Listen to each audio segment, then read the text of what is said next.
Selesai kes jenayah dengan pertukaran wang satu bentuk rasuah. Isu tawaran penyelesaian peniaga dalam buruan Low Tech Job atau JOLO berhubung kes One Malaysia Development Berhad 1MDB kini menyeret kerajaan dengan persoalan tentang tanggungjawab, amanah dan iltizam kerajaan untuk membawa penyangga yang berkenaan ke muka pengadilan.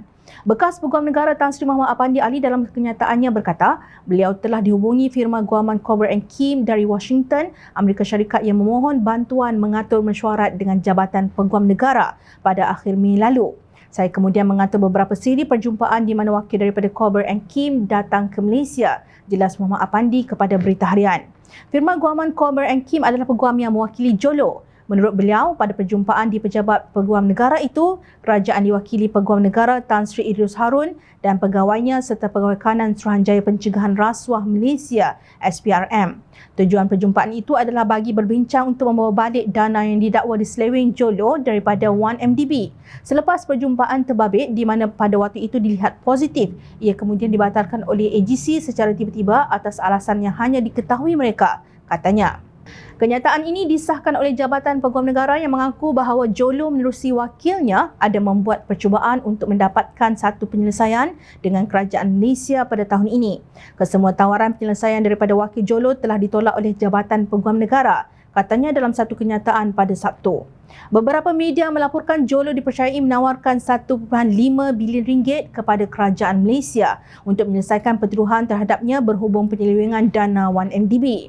Dalam pada itu, Peguam Kanan Muhammad Hanif Khatri melahirkan rasa terkejut ke tahap tidak logik dan tidak masuk akal di atas pelibatan Muhammad Apandi dalam berundingan dengan JOLO adalah atas lantikan kerajaan.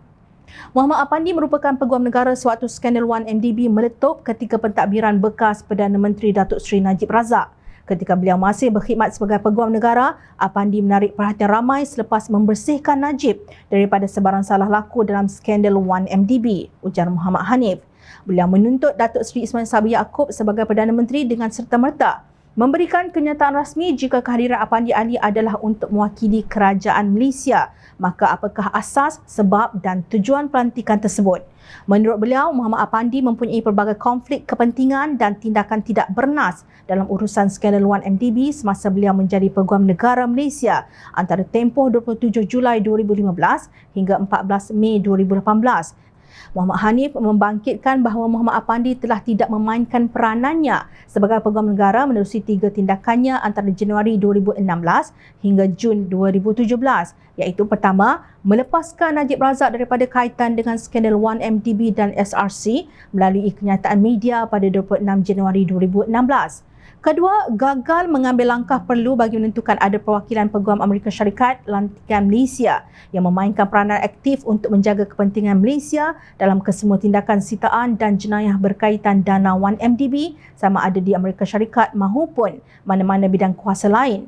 Dan ketiga, gagal sama sekali untuk bekerjasama dengan pihak berkuasa negara luar walaupun ada permintaan daripada mereka seperti Pejabat Peguam Negara Switzerland yang mendakwa permohonan Mutual Legal Assistance MLA telah tidak dilayan oleh Apandi Ali sehingga ianya menggagalkan tindakan bernas yang segera berkaitan skandal 1MDB dan pesalah-pesalah yang terbabit.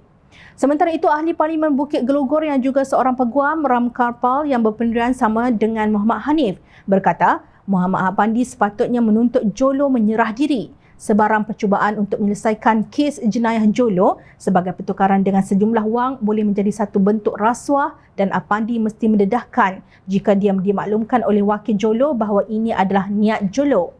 Apandi harus mendedahkan lebih lanjut jika dia dibayar untuk perkhidmatannya oleh JOLO. Jika beliau dibayar oleh JOLO, timbul persoalan sama ada bayaran tersebut adalah daripada dana 1MDB, tegasnya dalam satu kenyataan. JOLO sedang berdepan saman 3.78 bilion US dollar, kira-kira 15.85 bilion ringgit yang difailkan oleh 1MDB dan 4 anak syarikatnya.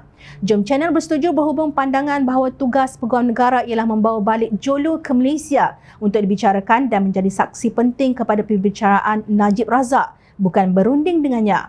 Rundingan ini untuk apa sebenarnya?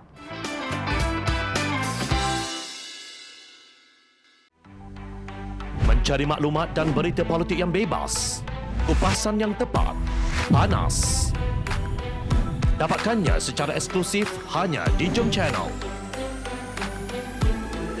Komitmen kami, rentasan berita Isnin hingga Jumaat. Berbicara dan isu semasa, kami garapkan secara langsung. Panel-panel berkaliber dan profesional. Interaktif, pandangan anda kami raikan. Jangan lupa bersama kami di setiap hujung minggu dalam edisi khas mingguan. Jom Channel, moving forward, sharing a new experience.